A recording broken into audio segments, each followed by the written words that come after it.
You're listening to the 100 Awesome People podcast. I'm Justina LeeStolz.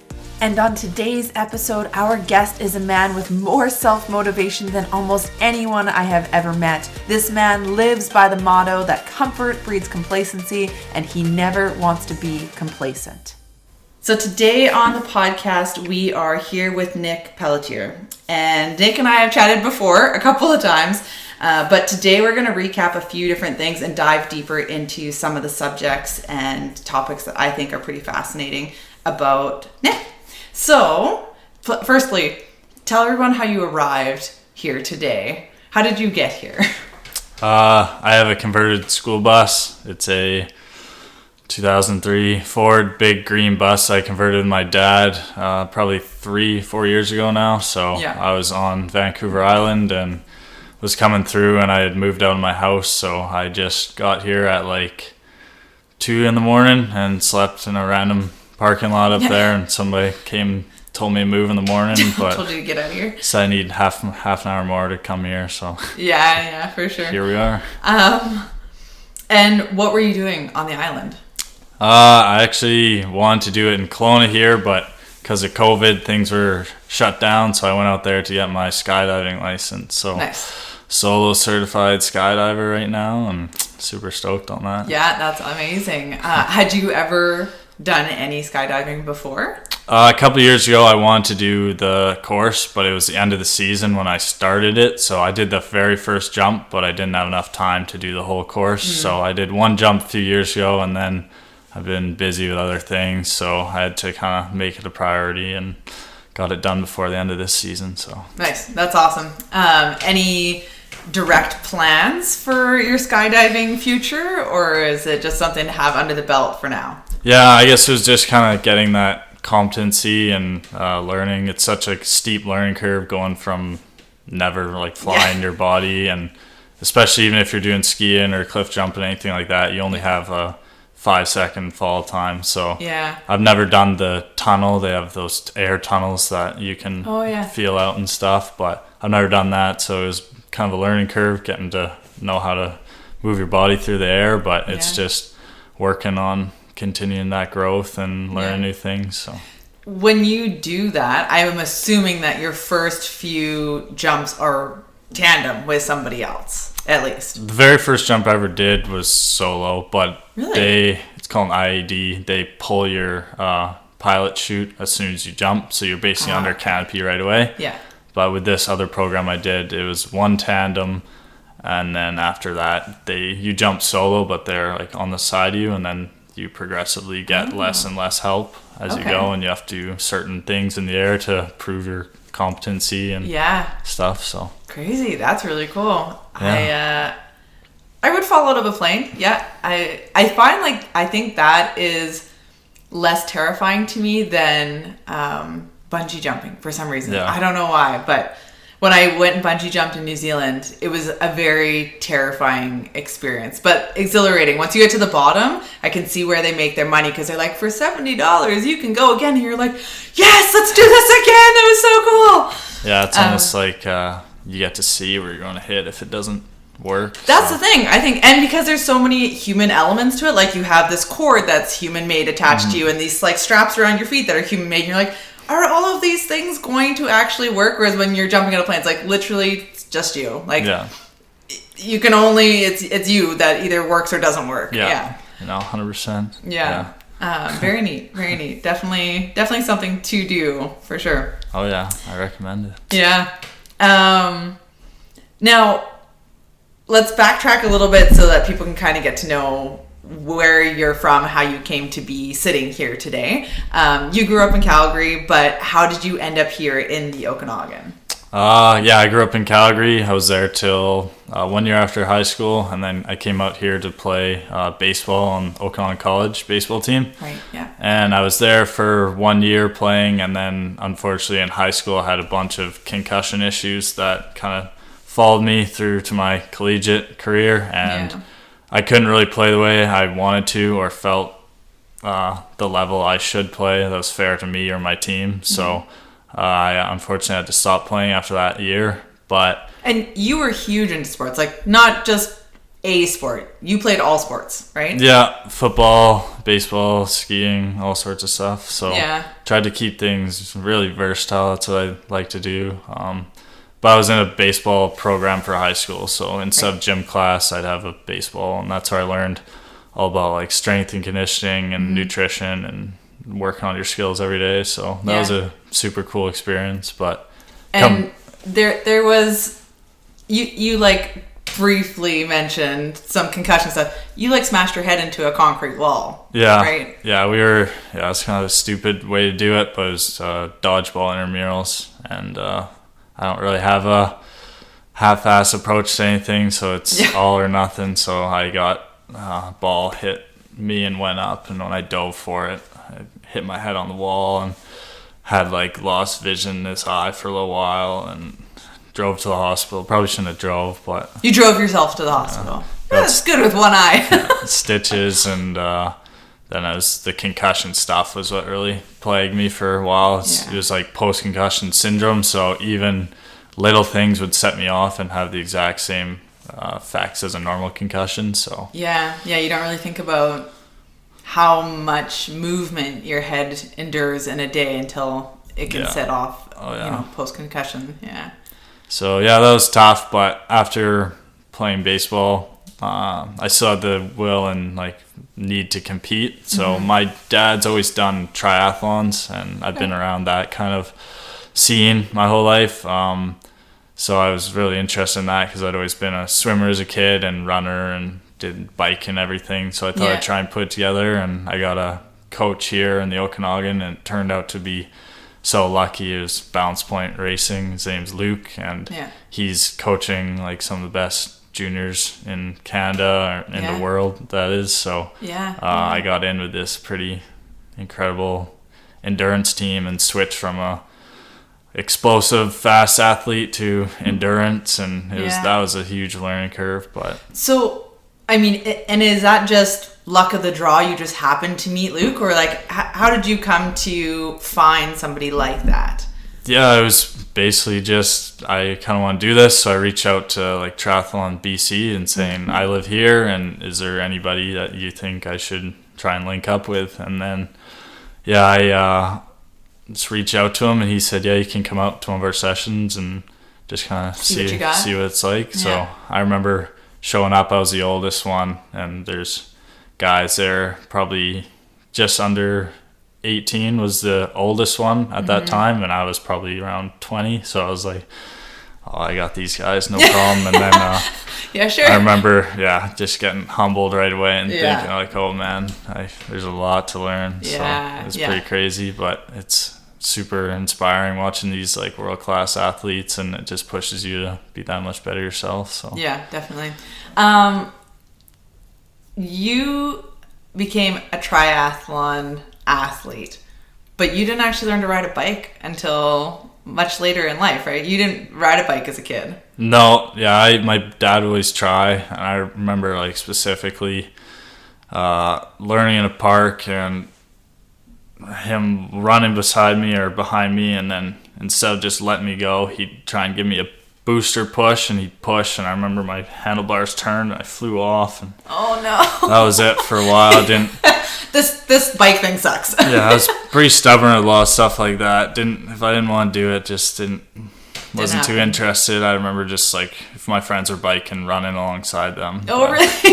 You're like, I'm gonna become the world's best runner because all my friends bike. But eventually got into it, and then I got into mountain biking and eventually road biking and all sorts of stuff. So okay, so that ties into the triathlon.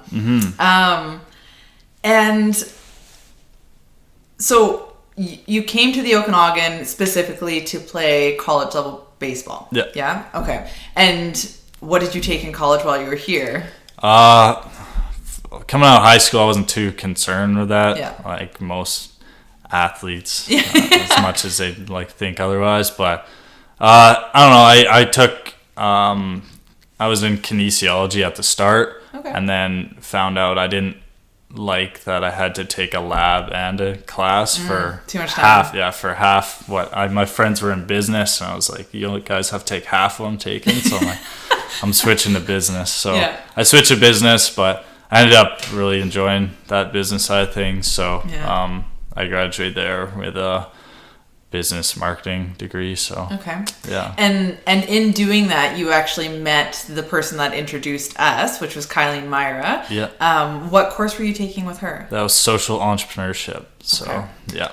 And that led to a few other things in life. So tell me what it was in that class that kind of inspired you to start getting into social entrepreneurship. Yeah, no, that was definitely my favorite class, and Myra's definitely my favorite professor.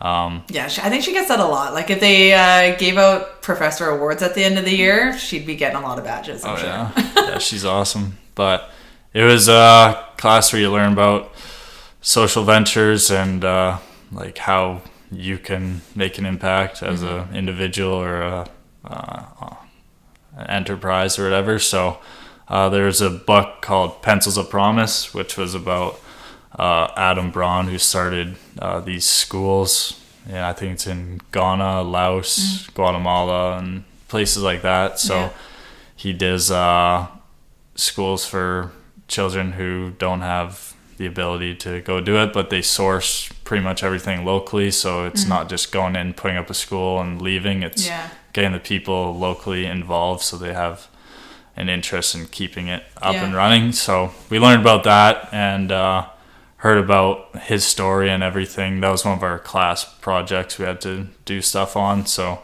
I felt super inspired by that. So that's kind of how I pursued the bike ride and stuff like that. What was it about that? Like when you were reading that book and learning about Pencils of Promise, I mean, there's lots of kids in that class who read the book, felt inspired, were like, wow, this is amazing, but they didn't do anything. So what was it about that actually made you want to take action? Yeah, I think it was just identifying how one individual can make such a difference or change. And it just literally starts with like committing to it. Yeah. So it's just, I believe that I can do something. I don't know how big it can be, but you never know until you try. So it's just that starting, I guess, is. And you made a big commitment after that class. For those who don't know or weren't following your journey at that point, what did you commit to do? Well, I'd always wanted to do. My dad had done this when 3 months before I was born in 1997. He rode from across the states on a bike, so I always wanted to do that. And after my triathlon season in 2019, I'd just gone back from Switzerland competing, and I had a chunk of time there where I wasn't training specifically, so I decided to ride from San Francisco, California to our house in Old Orchard Beach, Maine, so across the states, and try and raise literally money all the way across. Try and raise money for Pencils of Promise. So wow. And that was a quick, when you say you had just come back from Switzerland, which by the way you did really well in Switzerland. It was nice to be able to compete on a world stage, so it was cool to see. Amazing. It's a totally different level of competition than the local. But you did like a 3 or 4 or 5 day turnaround from getting from your experience in Switzerland back to Canada, then down to the States, and you started riding within a weekend almost. Yeah, it was pretty busy. There's a lot of work that had been done beforehand. So after competing, I flew from Switzerland back to Kelowna, dropped off my bike that I was using, picked up the other bike, and flew down to California, and then was biking within, I think, 4 days from Switzerland to San Fran. So that is an incredible, that in itself is like an athletic adventure to go from jet lag and airports and probably lack of sleep to I'm now going to get on this bike and ride. And that ride was specifically associated to Pencils of Promise as a charity ride. So what was the goal in that ride? Like, you were fundraising along the way. Yeah. So I guess one thing I learned from Adam out of that was to use what you're good at, like identify the skills you have to try and help people. So I was an athlete, am an athlete, and I thought that was the best way to try and gain attention for what I was doing. So I tried and made like a website and did daily vlogs along the way to keep people engaged in what I was doing, and then just started the ride. So it was 50 days it took me across the states. So the mileage each day was probably around 110 kilometers, give or take, which is a good amount, but I've definitely done longer rides. But the hard part was when you're doing it solo, I had to find places to camp, and as well after every night edit a video and try and find somewhere to get Wi-Fi to post it. Or that was a tough part. Every day for 50 days, that is a lot. Yeah, so the biking, there's some days at the end where you're sitting in the rain and you didn't want to edit a video in your tent, but it's what it is. And you did it truly solo, like you didn't have anyone else with you. There was no like support vehicle hanging out behind you where you could like pop in for a quick little... No, nothing. Just by yourself. Just me and my bivy sack and my drone and wow. And the goal was to raise $10,000, and you did end up meeting that goal. Yeah, I think it was 11,593 is US dollars what it ended up being. So US dollars too. Good. Yeah, worth more. So I was super inspired by all the people who rallied around me in the community, and so you ended up covering, I think I looked back, and it was 5,755 kilometers in 50 days. Like that is an insane amount of distance to go by yourself. And I wanted to dig into a little bit about how does one do that? Like, you talk about, you've done longer bike rides, which were shorter stints of time, but what's the mindset that puts you onto a bike every day for 50 days for, on average, 110 kilometers a day? Like, at the beginning of that ride and the end of that ride, what's the mindset difference? Like, what are you thinking at the beginning versus when you're getting to, like, day 50? Yeah, so I guess the biggest thing is you have to be goal motivated but super process oriented. So you have to have something to keep you going that's big enough, that means enough to you that it's not really an option, like you're gonna find a way. But the process is where you have to learn to get on each day. So it's goal definitely process motivated. Goal motivated, process oriented. So it's definitely like some days you really don't want to go. But you have something pushing you that means like it's bigger than yourself. For that, I knew like I was raising money for this charity, and I've done things where it doesn't work out and you feel a lot worse afterwards when it doesn't work out. So I guess it's just trying to find a way no matter what.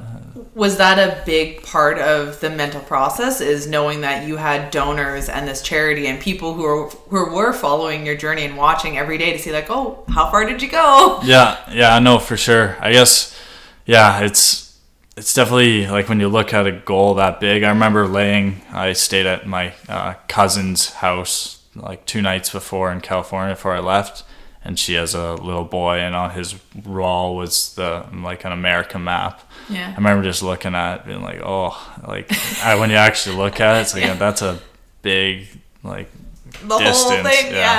So I don't know, it's pretty like huge, daunting task when you look at it that way, but when you break it up piece by piece, I think you realize you just have to get through today. Like in the moment, there's certain task at hand and you need to execute that. And then once that's done, you just worry about the next thing. So if you can wrap your mind around doing the one day, you just have to learn how to start from scratch the next morning.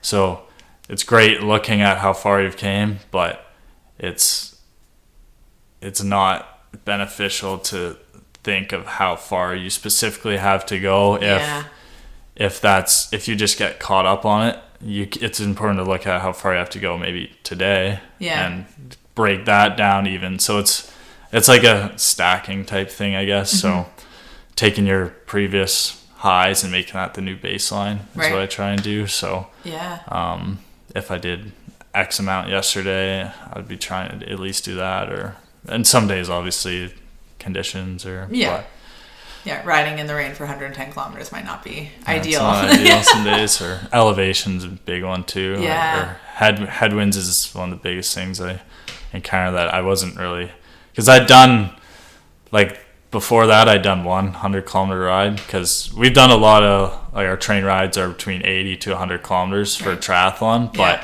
it'd be once a week, and at that point in time I'd only done 100 kilometer ride.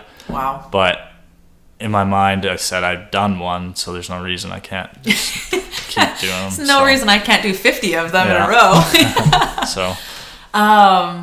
Yeah, that's intense. Especially, I think that's a huge aspect for people that are trying to accomplish big goals, is really being able to chunk it out piecemeal at a time. Okay, this is what I need to accomplish today, and not getting into that trap of looking at, like, I mean, I imagine when you're doing 50 days across the country, riding 100 kilometers probably doesn't even show up as a blip on the map for that first day. So not looking at that and being like, holy crap, I did so much today, and yet it almost barely measures even on the scale. Progress looks slow when you look at it that way.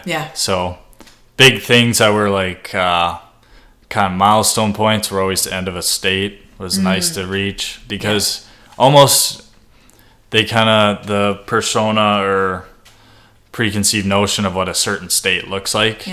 As soon as you'd cross the line, it was almost like immediately it would kind of shift within like 60 to 100K. It would shift into what I had known it to be, which was pretty cool to see, like the landscapes changing and knowing that you were the one making it change. Like, so that's really neat. I never even really thought of that. I just kind of, in my mind, I thought of like the monotony of doing the same thing every day. But I guess obviously your landscape would be changing, your scenery would be changing. Yeah, it's like you get to look at it at the speed of a bike, right? Yeah. So you get to take in all the kind of integral things along the way that you might miss on the car. So, it's super cool. America's got a pretty crazy like variety of landscapes and weather and conditions. So, did you ever find that like you'd get to a city or a place where you were going to camp with other people and like still be in your own head and then realize, oh, there's other people around? Oh yeah. I didn't really talk to anybody for like 50 days. Like I would talk to people, but it's always the same conversation. Like, oh, nice bike. What are you doing? And you just like rifle off the exact same answer. So there's some days didn't see people for 3 or 4 days, but that's a lot of alone time. I'm sure some people would actually be terrified of that experience. Yeah, it's scary to be alone with your thoughts until like you've done it and know how to like work through it. And so lots will come to you for sure. There's lots of talking to animals too. So they don't talk back. So. Yeah, no kidding. Were there moments in that journey where you had to deal with like any of the more, I would guess, say challenging mental aspects of that, of like either the negative self-talk or the doubts or even fear? I mean, I don't know about you, but for me, I feel like if I was alone for 50 days across the country in the middle of nowhere in places I don't know, there's an element of me that would be a little bit concerned for my safety, or like, am I going the right direction? I feel like when you're doing stuff solo, you really have to have a lot of confidence in the path you're taking, and no matter what, like if you that's one thing one of my coaches told me, is when you're in the middle of it and you're wondering like, why the hell am I doing this, just remember at one point you had thought it was possible and you wrapped your mind around it, so you have to get back to that mindset, right? So it's kind of trying to it's breaking things down into. So there were definitely days where there's one day in Colorado, I was going up it was the biggest hill I'd be at, so the highest point. It was a Continental Divide at 12,000 feet. So I was just about to get to the top, and there was no shoulders on these little Colorado roads. And a huge truck was coming up. So I went into what I thought was a shoulder. It was all sand. And my handlebars turned, and I went straight into the road.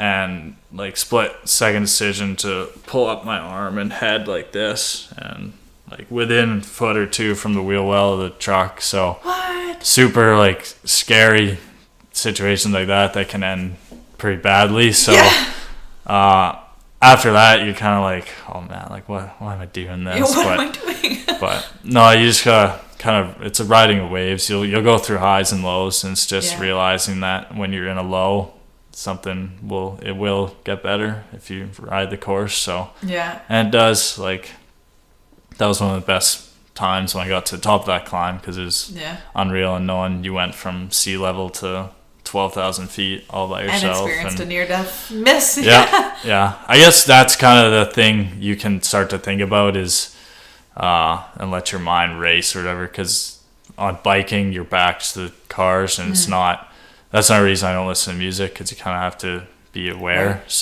But it's not always up to you what they're doing, if they're texting at the time they go by you. But again, you can't be thinking for 10 hours a day like, oh, like like, is this guy sometimes you have to like be just looking forward at where you're going. You can't afford to look over, because you might sway and you go in. So you control what you control, and kind of the rest is what it is. So that's a big thing. I never even really thought about that. I just assumed, like most of our roads here are at least wide enough or have some kind of shoulder on them that you can be relatively safe, as long as people aren't texting and driving, swerving all over the road. But I guess in those smaller areas where you've got 2-lane little dirt roads, or like just barely paved roads. Yeah, some have no shoulders, but you kind of get a fear habituation. Like when you start, you might be like super freaked out, but I've done it enough now. I'm pretty comfortable. Maybe too much confidence in where I can ride, but you just have hope that they won't hit you. But I've pretty, like, even a couple feet. I don't get too nervous anymore. It's just happened so much going by. But that one time Colorado was that's pretty close. That's pretty damn close. When you finished that ride, what sort of happened after that? Like, that was the conclusion of that charity fundraiser, right? Yep. And so did you follow through and find out what had happened with, the 11,000 some odd dollars that you had raised? Did you see where that ended up going with Pencils of Promise? Yeah. So I originally I wanted to go and help build whatever school it went to.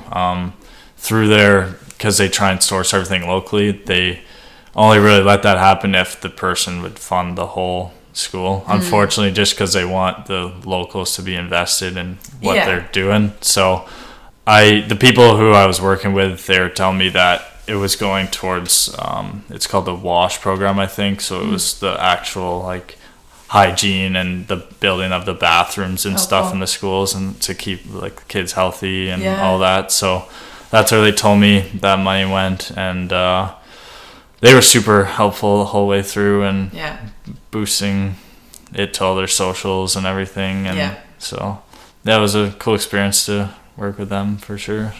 Yeah, that's amazing.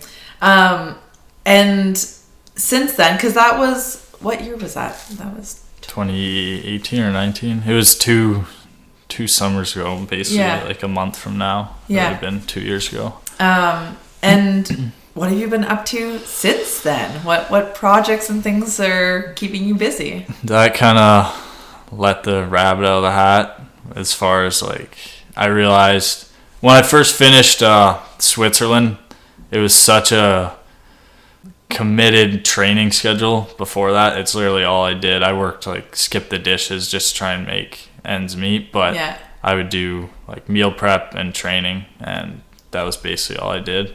So once I finished that, I remember being so burnt out on the thought of that process. But it was funny, my body was in the best shape it had been in. So like what might seem like a daunting task to somebody else didn't even seem like a work to me. Like the actual daily, this is something I find, going from A to B and like covering a distance towards a goal, as opposed to just going out for a ride and coming back for training purposes when you're actually accomplishing a distance, is when I find I can wrap my mind around easier. So to me, the ride didn't even feel like work almost. It was just like you have to get from here to here and you have a bike to do it. I got into the daily process of that, and then once I finished, I realized I really like long distance stuff, because I can take so much from it. Like, you never know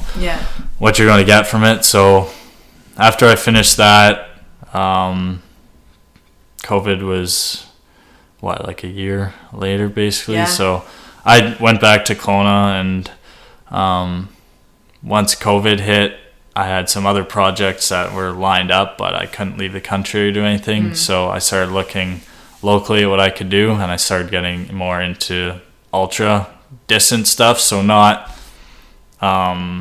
like daily. To me, there's two types. There's a big project, which you go like I did with my bike ride, or there's a project where it could be only 2 days long, but it's 2 days straight. Right. So I got into that side of ultra stuff. Okay. So a couple of things I did. I ran around the lake with a baby stroller, self-supported. That was like my first ultra marathon I did in the winter. Tell me why you took a stroller around the lake. Yeah, for most ultra events, they'd be like checkpoints. So if it was a race, you'd go X amount of distance and you'd have your crew or somebody drop stuff off for you. But I didn't really ask anybody, but I'm sure not a lot of people want to help at like 4 a.m. and stuff. I just don't like burning people with stuff. So for other stuff, I like help, but this one, I didn't want specifically help, so I had all my gear in the baby stroller. So food, my camera stuff, because I like to film all my stuff. So camera stuff, food, and stuff like that, and just push it. So okay. Where did you find a baby stroller? Like, it was Facebook Marketplace. Like a day before, just got like a $20 one, and wow. It's different running with a stroller though. I had never ran with a stroller before I did this, so it was just like the very first kilometer, my knees were hitting. I was like, well, I got 140 more kilometers, so I got to figure something out. So a lot of it was pushing with one arm and running like on the side. But really, oh wow! It was winter time, and so days were shorter. But along West Side Road around the lake there's no shoulders or anything, so it was a little sketchy running through there. But I wonder how many people drove by you and were like, "This is a hardcore dad with his kid out here in the stroller." Well, I look like a lunatic too. I have this chicken shirt I wear. It has a big chicken on the front, and I had my Halloween costume was Forrest Gump, so I had a Forrest Gump beard, a chicken shirt, and this baby stroller. And somebody pulled over at like 4 a.m. and seemed like concerned, like, "You all right?" Yeah, you okay, man? Good to go. But. Okay, so I have to ask the question because it seems so obvious.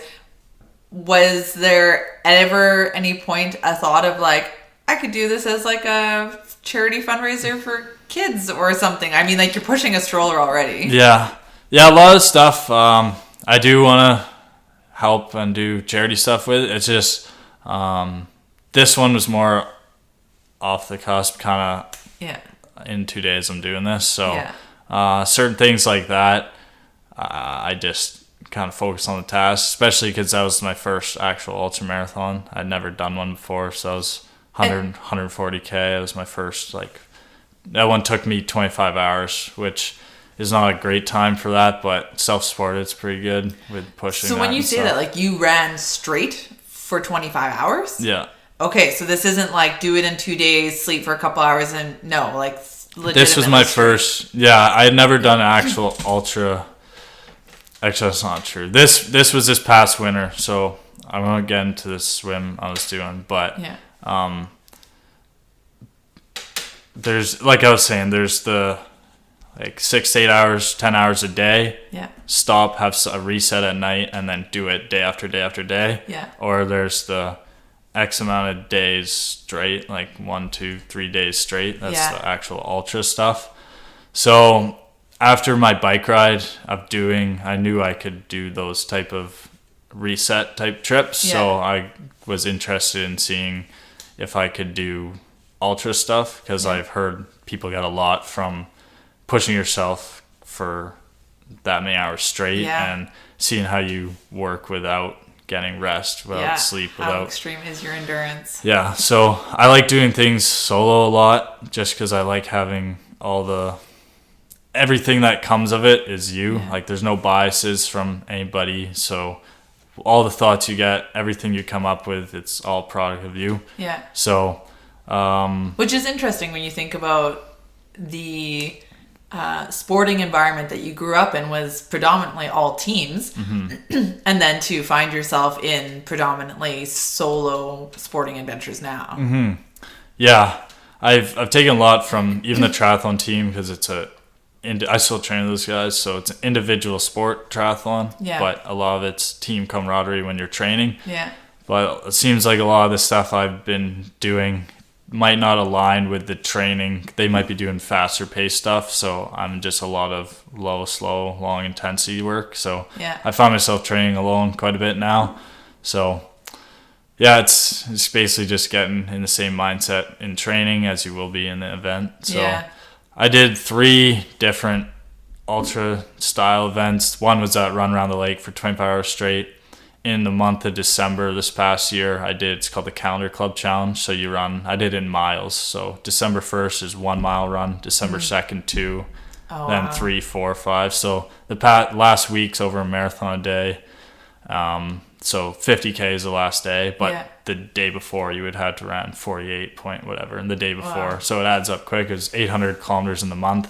Wow. I did that in Calgary, so it was snow up to like hips someday. It was terrible, but that was another one where it was that reset at night style over the days. And then I kind of linked the 2 of those in one event where I ran 100 miles, 5 kilometers at a time on the hour, every hour. So started on 1 hour, did the same route, 5 kilometers back, and however long it took me. If it took me half an hour, I'd have half an hour off. It took me 40 minutes, I'd have 20 minutes off till the next one. So I started at the hour no matter what. Yeah. And did that for 160K, which was 32 hours. So that kind of mixed the ultra thing, but also with a little bit of reset. Yeah. And that was super, like all these things, and basically just trying to see how my body and mind reacts to things. So that is super intense. So if I understand you correctly, for 32 hours, you said? Yeah. 32 hours, every hour you were running 5K. Yeah.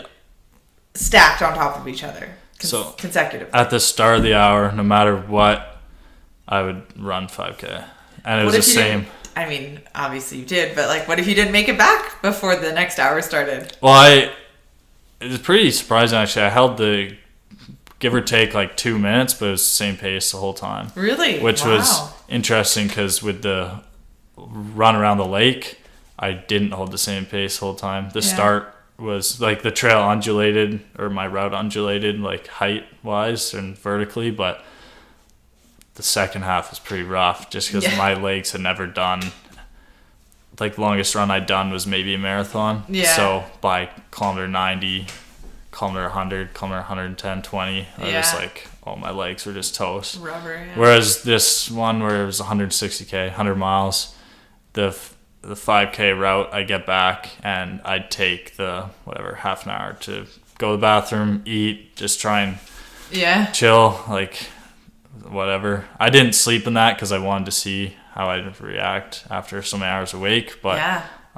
that's amazing to see that from hour 1, which would in theory be like fully charged, non-exhausted, to hour 32 that you were still running the same pace on sleep deprivation and 32 hours of exhaustion. Yeah.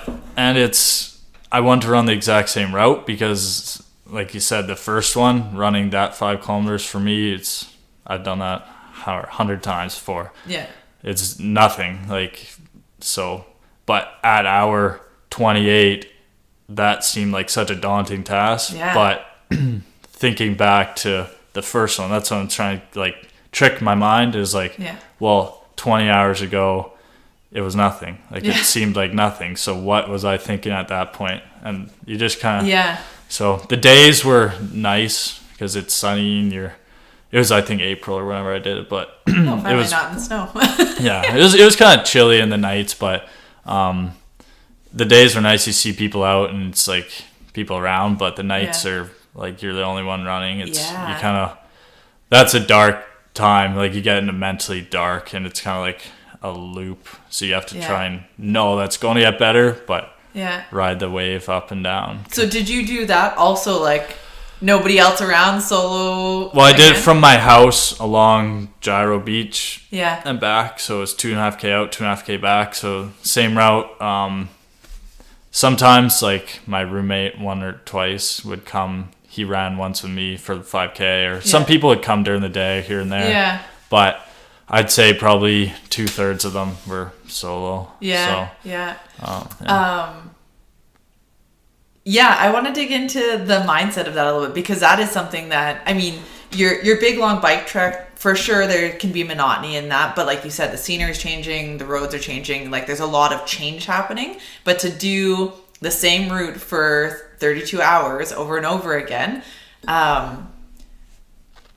what do you think? Like in your mind, how do you, like you mentioned a little bit about how you're trying to trick your brain into thinking, okay, 28 hours ago this was easy. Mm-hmm. Is your body not also physically at a state of exhaustion of like, you've run how many kilometers and miles at that point, you're now sleep deprived? Like, walk me through where you go in those dark hours of the night.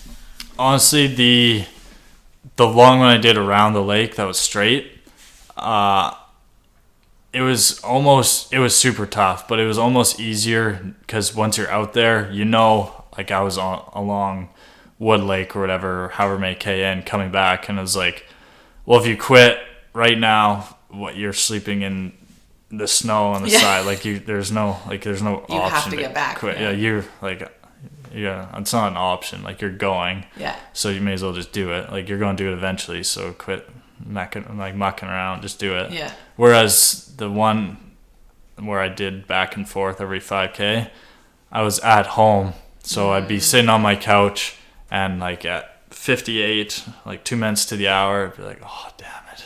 Yeah. And like the hardest part was walking. My stairs go here, but my bedroom goes there. So it was like, So it's honestly, you have to like convince yourself 32 times to keep going. Yeah. Whereas you just kind of have to convince yourself the one time to start on the other one. Yeah. So I don't know. That's again how sometimes if I'm training, I'll do a out and back loop the same, because once you go out, you have to come back. Yeah. So. I'm just fascinated by this repetitive one. So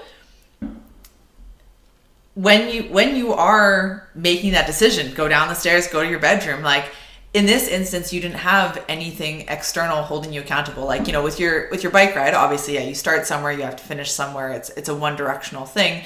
But you also had donors to keep accountable to. You also had the charity to keep accountable to.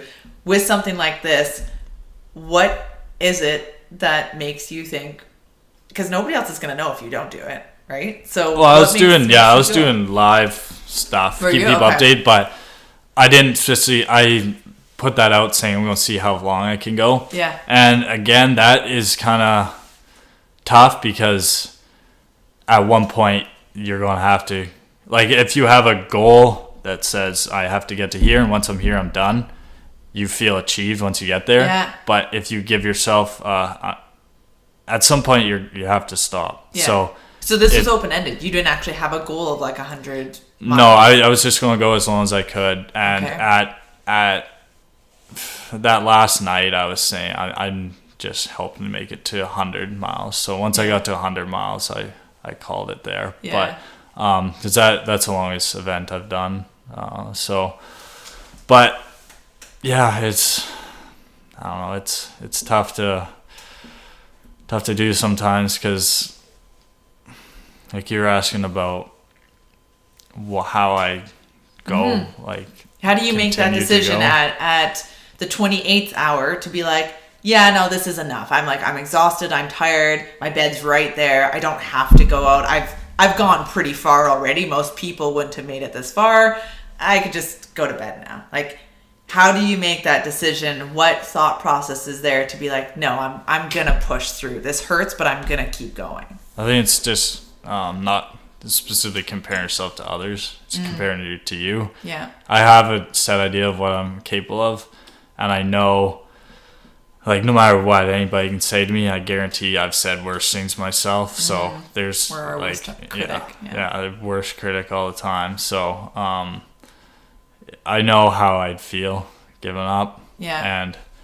And especially if my body is fine. Yeah. Because I can talk about it a bit, but I've done stuff where I've had the will to keep going and my body's given up, which is super tough, because when you have the will to keep going and you just can't, it's pretty it's demoralizing. But yeah, I don't know. It's just, I guess what I was saying with how it was no set goal is having a goal specifically is something to keep you accountable. Yeah. So like that calendar club one where it was one every day, there was nothing that was going to keep me from doing that.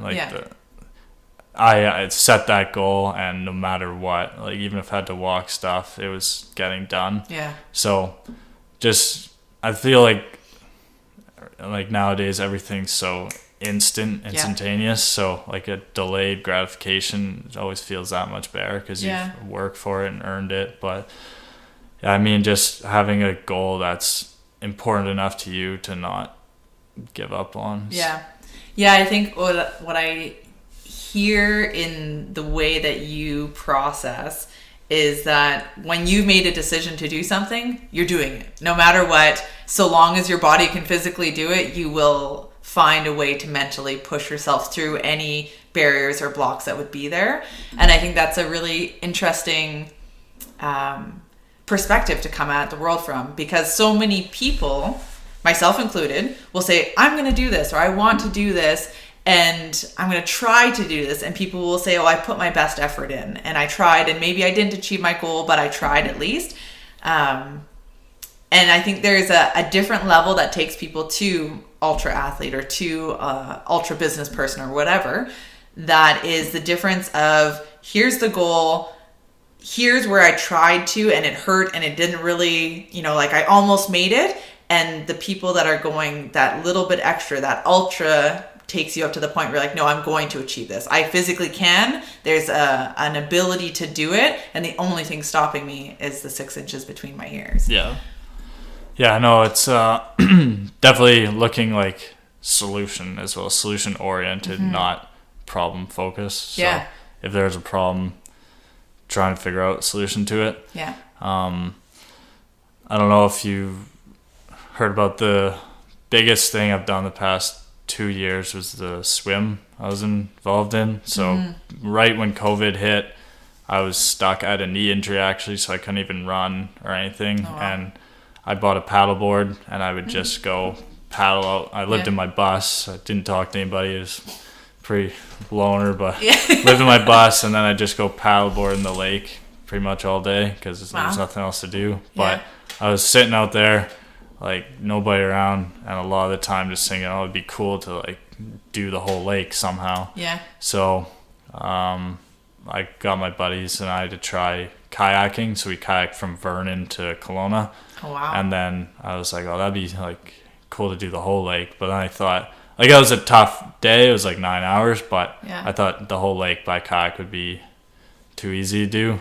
Well, not too easy, but like I knew I could do that one. Yeah. So I thought about swimming it, and I talked to my coach about logistics and stuff, and looked into records and found there's only one person who's ever done that. Wow. And he did it in 40 hours, 57 minutes, and 11 seconds. Continuous? Yeah. Wow. So unsupported, or like a support team, but he would get like food handed to him and stuff. He never left the water. Oh, wow. So that has been a project that's consumed the last 2 years of my life. Yeah. Everything I've done, and this is what I find, with everything you've done in the past, it can be, what you've learned from that can be recalled at moment you are and what situation you're in. Yeah. So I find a lot of this stuff, if I'm doing another event like the Calendar Club, where it was a 1 day, 1 mile, 2 day 2, Yeah. I would think back to on my bike trip when I would get up in the morning and my bike trip, and it was a super hard day, and so I don't know how I'm going to make through, but you just go through. You can't always be motivated, but you can be like disciplined and stuff. So putting on your shoes and trying to find motivation along the way. Yeah. So like recalling something in the past you've done that has the same like similarities and using it in the present. So a lot of these ultras I've been trying to take a piece from here or there and like mix it together. But this swim was like the biggest endeavor I've taken on just because of the logistical of it. Yeah. So it's 106 kilometers.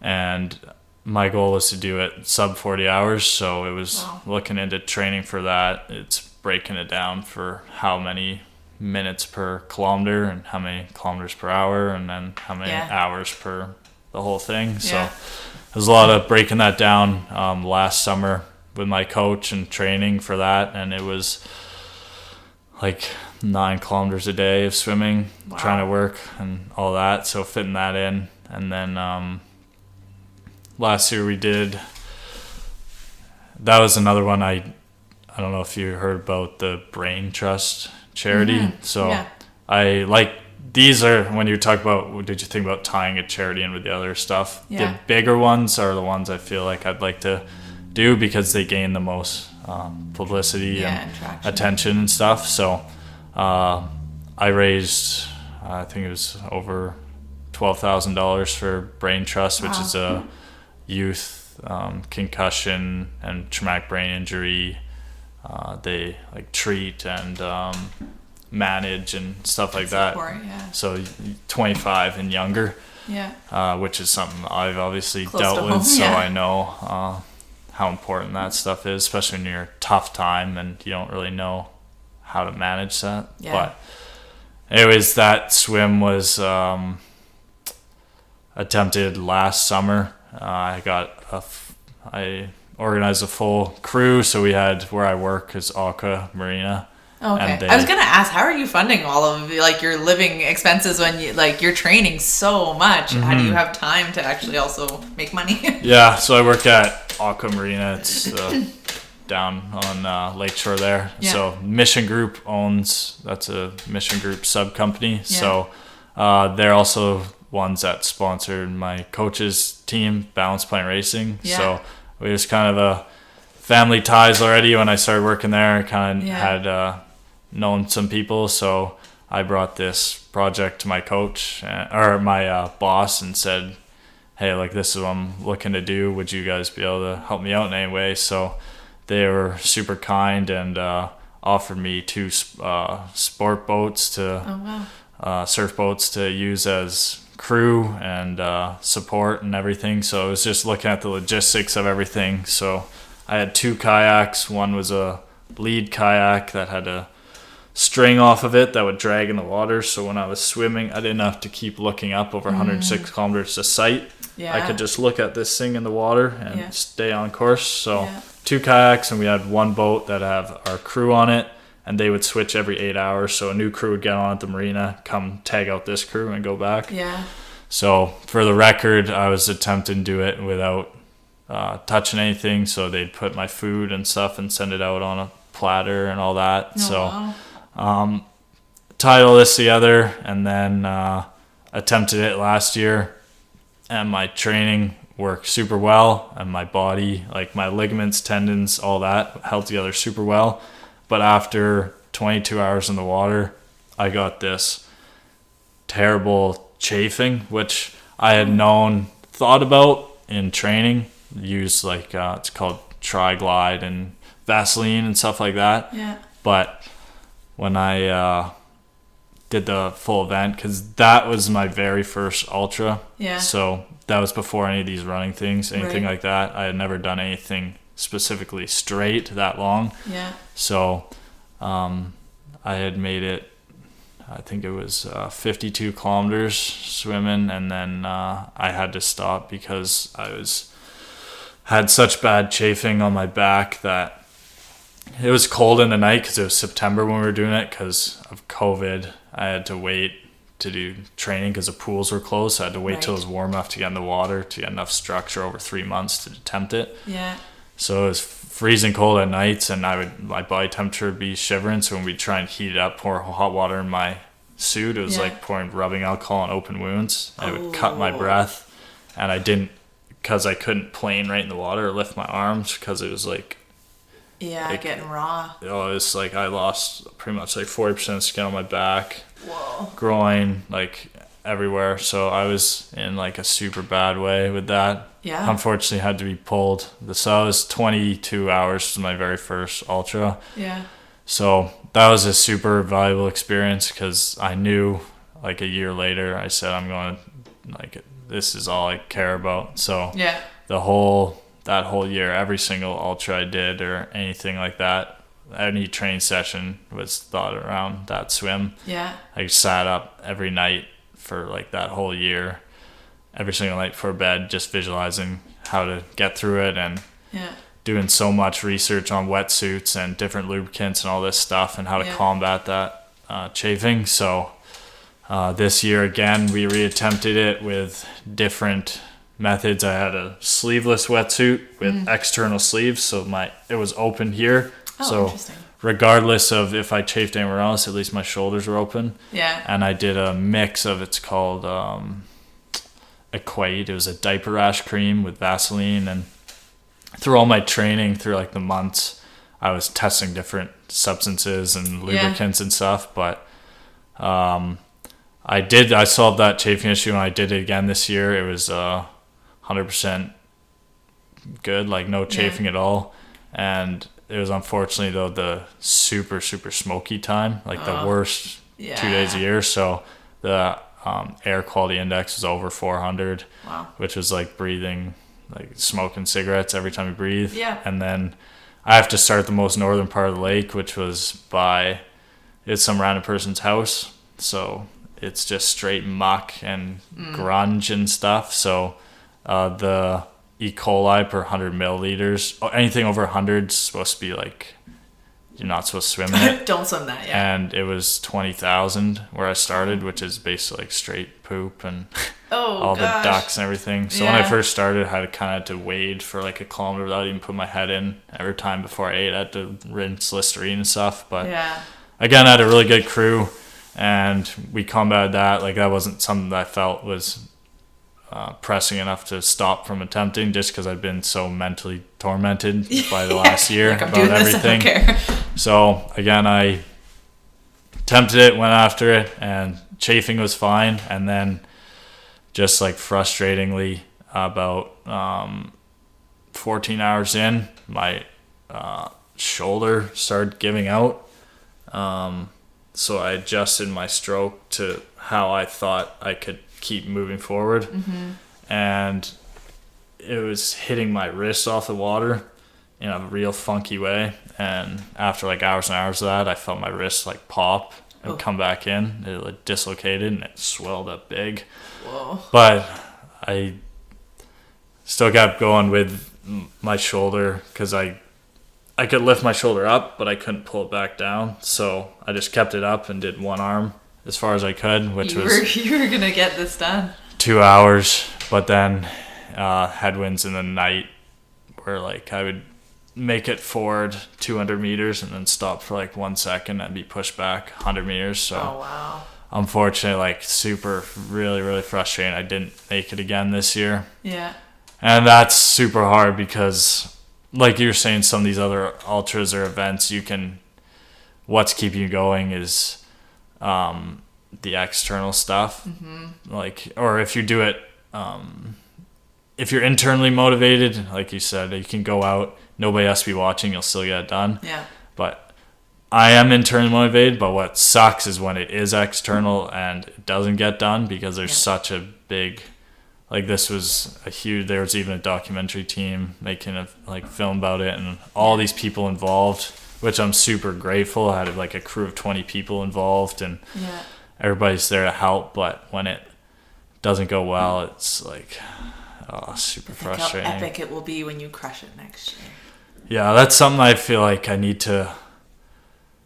Because the first year, my ligaments, as weird as it sounds, when my back's debilitated from the chafing, my ligaments and my body was solid. It was the skin that wasn't. Yeah. That, like, I just couldn't lift because of the skin. Yeah. Whereas this year, I fixed that chafing issue, that was the thing that was keeping me up all these nights. Yeah. And then my body just falls apart. Even after more training, more diligence, more nutrition, which is frustrating because a lot of races, like if you do a preset race, things are more or less lined up for you. Mm-hmm. Whereas some of these adventure type things I'm doing are, they're environmental challenges. Yeah. So it's not just a fitness issue. It's dealing environmental with control as winds well. hitting you a certain way and hitting waves different and over thousands of strokes on a certain way your arm might give out. So it's more or less kind of trying to do and with that many logistics, you more or less have to set it on a certain day and just hope for the best, because I have 20 people coming out and it just happened to be the worst smoke day of the year and just happened to be headwinds. It's just and that's the thing, that's such an interesting thing to observe as well, is that when you look at ultra athletes or athletes that are competing at the Olympics or anything like that, everything that you do to train, and this applies to anything in life, everything that you do in preparation for that one moment on an Olympic stage or that one weekend of 2 days is all in the hopes that everything lines up perfectly for that moment or that series of moments in a short period of time. But it's a lot of dependence on the stars aligning, basically, because like you said, there's so many environmental conditions and factors outside of your control that you can only do the best that you can do to prepare for that and hope that you can still push through in some way. Yeah. But if not, there's going to be another moment that allows you to try again, assuming that, things don't break permanently. Mm-hmm. Yeah. So it's interesting to hear that you've attempted it twice, had unexpected setbacks on both, but I am assuming that you will probably attempt it again. The ability to go further each time is still there. Yeah, I think it's important to control the factors you can. Yeah. But at the same time, I don't like excuses with anything. I do take full responsibility. I didn't make it. To me, that's a lot of things you get, because people are super supportive. A lot of times people say, oh, you got this far, that's amazing, and look at the good you did, which is true. But that's the thing about comparing yourself to yourself, because I know what I'm capable of and I didn't achieve it, and it especially sucks when I say, hey, I'm capable of this, I make it public, and then I don't do it. That's when I really don't like it, because I feel like you are human. Yeah. And you are capable, and I guess this is where my brain shifts to, is you are capable on this day to achieve this, but that doesn't mean that tomorrow you're also capable of the same thing. Because things do change, bodies do change, ligaments get older and younger and more stretched out and not, and there's one day to the next is not the same, because bodies are not the same, humans are not the same, the world evolves, your body evolves, it changes every day. So knowing that you have capacity on one day doesn't necessarily mean that your body's in the exact same condition on a different day to do the same thing. Yeah, for sure. I guess in normal life, you don't have that the dire pressure on that single day, because you have more chances to do what you want to do. It's just those days that come every once a year for Olympics, 4 times a year. That's why I'm training with some guys who are Olympic hopefuls, and just hearing they're thinking about a race so far in ahead. It's crazy to think of how you keep your motivation for that. That's something that's cool to watch. But yeah, it's just, as well as like training stuff, remembering why you're doing that and trying to like to stay disciplined, remembering how you felt in that moment last year. So that was tough to deal with for sure. But again, for the immediate time, I healed up and I couldn't do anything for them right now except review stuff. So that's kind of how I like to just keep moving forward. So I got onto the skydiving stuff is because that's always been a goal. So after my shoulder and wrist healed, is just trying to find what's next. But as well, I'll definitely be trying to figure out a way to get that swim done, even if that means not making it so publicly announced, because I had tons of people wanting to come to the end, and it was a big thing. Like this year I did instead of the Brain Trust, I did charities. On my website just said donate to what charity inspires you. I know so many other people, like their passions are different, so donate and then let me know, and I'd showcase all the charities that got donated. Cool. So we had like 30 or something, which is pretty cool. But I guess next time I think I might keep it a bit quieter, just because the Sega is there now. This is like the third time, even like this is just the way my brain scales. So I'm like, but okay, so you've done it now twice. You're gonna try it a third time. Who knows? Who knows what's gonna happen? You may achieve it, you may not. But think of the build of the story of that and the journey that people will follow, and the inspiration that is, especially on something that's such a big thing and that has such big time gaps in between. You are showcasing what endurance and persistence can achieve. And even if it's just progress year after year after year in that journey of attempting something, that in and of itself is inspirational to people who are like, oh yeah, I was going to do this thing this year, but then it didn't work out, so now I'm done. Well, no, you can learn, plan, repeat, try again, and see, can you actually accomplish it this year? Yeah, no, keep it quieter, I think, just for logistical reasons, because when you have that team set up for this day, you say, hey, I'm doing it on this day. It is super crappy when you get to that day and it's straight headwinds. Like that could make or break it. Like some days you might, like you shouldn't even go. You won't make it if you have a 20K headwind. So by keeping it quieter, I mean like the lead up to it, if I was able to pick like maybe even the week of, okay, this is the day, like closer to, instead of choosing it like 3 months out the day. Keep flexibility. And then and then maybe if we figure out like the week of, okay, now like but that's what I meant by keep it, like not commit to a certain day months out. No, and I think that's smart, because there is a factor there that you can't control. If it turns out to be a super heavy fire season next year, you don't want to be pushing yourself into that. Or if it's a super windy week. The smoke's not as bad. There's certain things with certain activities. So for swimming, like headwinds are almost like debilitating. You can't, I don't like to say can't, but there's some days where you're standing still when swimming at a hard pace. So you could do it for 3, 5, 10 hours, but it's when it's over 40, and that's if I break the record. So it could be 50. Like it just is what it is. And then a lot of that you also have to factor in how your body reacts to certain foods in the water, which comes into your training a lot, like how your body reacts to and nutrition and salt intake and how hot it is and and that's and all that. Also a big thing for you, because you are celiac, so you even have more restriction on what you can and can't eat. Not by choice. No, not by choice.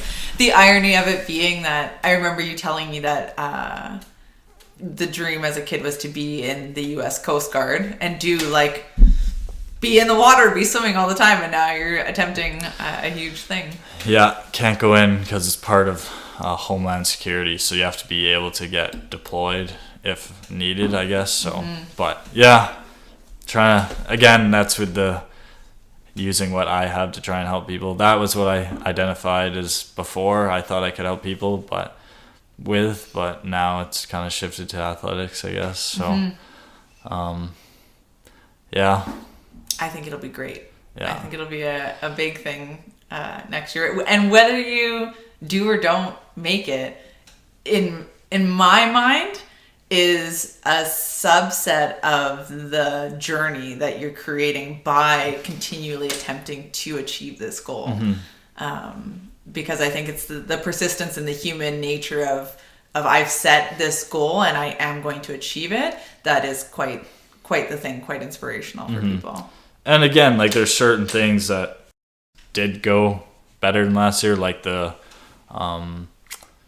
chafing stuff wasn't an issue. So we also got a pontoon boat this year instead of, because the crew was cramped on just the speedboats. So we had a speedboat to bring the crew back and forth. Yeah. But we also had a pontoon boat, which had a lot more room. And yeah. So certain things went well. Same with nutrition. I kept things more dialed in. So less options. But again, food can be a huge motivator in that time to look forward to something an hour from now, because you have to eat every so often. So food was simpler but dialed in. I this past year, after last year's attempt, I had gotten sponsorship from Hornby Organic bars. Oh, cool. So that's big. Yeah, I did. That's like a milestone in an athlete's career, is when you actually get official sponsorship. Yeah, so I did a ride actually from Kelowna to Hornby Island, off Vancouver Island, eating nothing but their bars for like a week. So it was funny to get to use those bars that way. But yeah, those are super nice to have just on every endeavor. There's in the COVID this year, because we couldn't travel, like still, but I was craving to go somewhere. I thought traveling BC would be all right. So, Haida Gwaii, the island mass up north. Yeah. In March, I went up there to do a pack raft trip along the north and east coast there. Yeah. So I was out there solo pack rafting, and the very first day I left, I ran to the park ranger, who was like, there's it's off season and it's COVID. There's nobody over there, so the rescue is like, good luck. Yeah, it's hard to get. So I was 5 days away from people over there. One day I hiked through the forest, and the others I was going down the coast. So go out my pack raft, paddle along the ocean, along the shore, and then come back in at night and camp. And I hung my stuff up in a bear hang, and all my food and toothpaste, stuff like that. Yeah. Hung it up in my bag, went to bed, and came out in the morning, and my rope was shredded and the bag was gone. So I saw a bear paw prints the day before, black bear.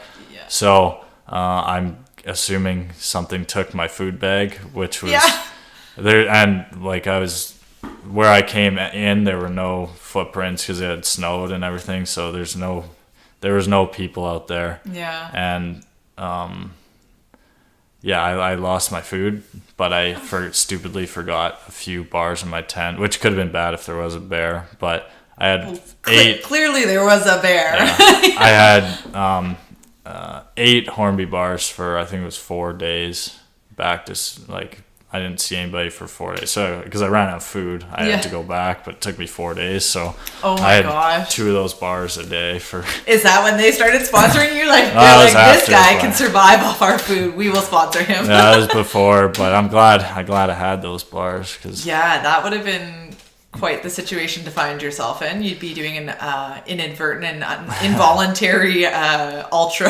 Yeah, but I guess even stuff like that, where that's more elemental stuff, where you're dealing with elements more than the fitness side of things, because it is fitness, pack rafting all day. Oh, totally. But dealing with the nature and setting up your tent and building fires and being in the wet and cold, that's something when I'm in like in the lake swimming for that swim when I'm freezing cold, I'll think back to a time like that. Or if I'm hungry on a trip, a certain other time, I'll think to... You'll think back to when you only had 8 bars for 4 days and you're like, yep, I can survive this. So, yeah, I don't know. I call my triple A's my athletics, adventure, and adrenaline. Those are kind of my 3 passions, and I'm just trying to figure out how to pull from one to the other, and combine them all, and